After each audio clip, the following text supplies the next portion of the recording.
Hey there, Savvy Expats! It's so good to be back. I'm Isabella and I'm your host for today's video.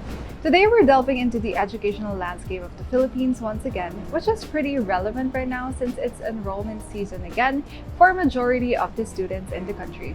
In this episode, we'll be exploring K-12 education system, its origins, and its impact on students. So, buckle up and let's dive in.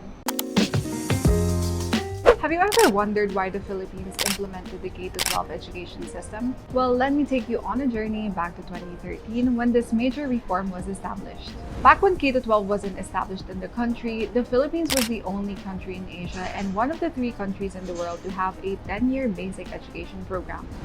Because of this, Filipinos were at a disadvantage in competing globally because their education were short and rushed. The late President Benigno Aquino III explained this well when he said that there is no time for the children to savor the knowledge they are receiving. The result? Information is not processed as well as it should be, context is not a given and thus not applied, and the implications on the greater majority of Filipinos are not explained. Even before, the government recognized the need to align the Philippine educational system with international standards to prepare students globally. It's been studied since 1925 when the government sought to answer 2 questions. 1, what should we teach in order to equip Filipinos for local needs and global standards? And number 2, how many years of school does it take to learn all these skills and information? It wasn't actually a question of whether the Philippines should adopt K-12, but when they can adopt it, which in my opinion was long overdue. So what exactly is K-12? It's an educational framework that covers kindergarten, K, and 12 years of basic education, hence K-12. It added 2 additional years of senior high school to the previous 10-year basic education system, so Filipino students can have the needed skills to advance on a global scale. There are a number of differences between K-12 and the old educational system. In the old system, students would graduate from high school at the age of 16 and immediately move on to college. With K-12, students complete their senior high school years before transitioning to higher education. This means that they usually graduate at the age of 18 then move on to college, and that this extension allows them to develop a stronger foundation and explore different career paths early on. One of the significant benefits of K-12 is its holistic approach to education.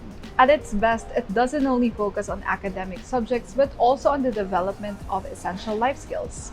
The senior high school years offer specialized tracks that cater to diverse interests and career goals.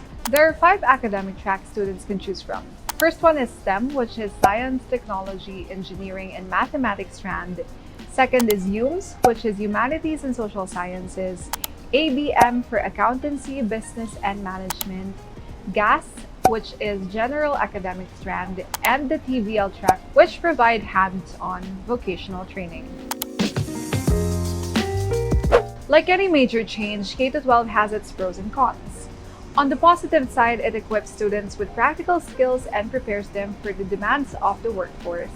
It also aligns the Philippine educational system with international standards, making it easier for students to pursue higher education abroad. In my experience, I had students who transferred to the US and enrolled in high school 1 year lower than the year they finished in the Philippines. That's because of the country's educational system, so it's a slight hassle for Filipino students completing their high school here only to find out they need some bridging courses or they need to take additional subjects to enroll in their course abroad. Additionally, the 2 years of senior high school provide ample time for personal and career exploration. Instead of jumping immediately to college and learning things without any prior knowledge about their chosen fields, students are familiarized with their chosen tracks by being introduced to foundational concepts they'll use later on. A lot of the general subjects in senior high school used to be taught at the university level. But when K-12 was passed, these courses were transferred as senior high school subjects to make for specialized courses in college. But like all policies and systems, K-12 has its downsides. A major one was that implementing K-12 added 2 more years of financial burden on families. The average cost of tuition fee for SHS or senior high school in the Philippines per school year is around 45,000 pesos to 150,000 pesos. So it's not easy for a lot of families to accept the new educational system. A lot of college lecturers and professors were also laid off during the initial adjustment since adding 2 more years to the educational system affected the number of enrollment in colleges and universities. Nonetheless, after years of adjusting to the new system, the Philippines has embraced K-12 and believes its long-term benefits outweigh the challenges.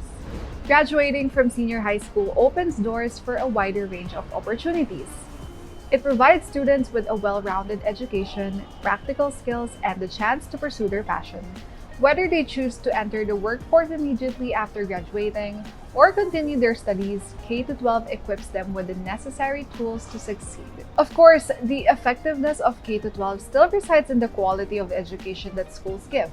While senior high school offers subjects that are more challenging and supports students to think more independently, it's up to the school and teachers how they can make the most of their lectures. And that wraps up today's episode on the K-12 education system in the Philippines. I hope you gained a better understanding of what K-12 is and how it can impact students' careers in the long run. If you have any questions or want to share your experiences, drop a comment down below. Don't forget to hit that subscribe button and ring the notification bell for more valuable content from the Savvy Expat. Once again, I'm Isabella, and it's good to be part of the team again. Stay curious, stay savvy, and keep exploring this beautiful country we call home. See you soon!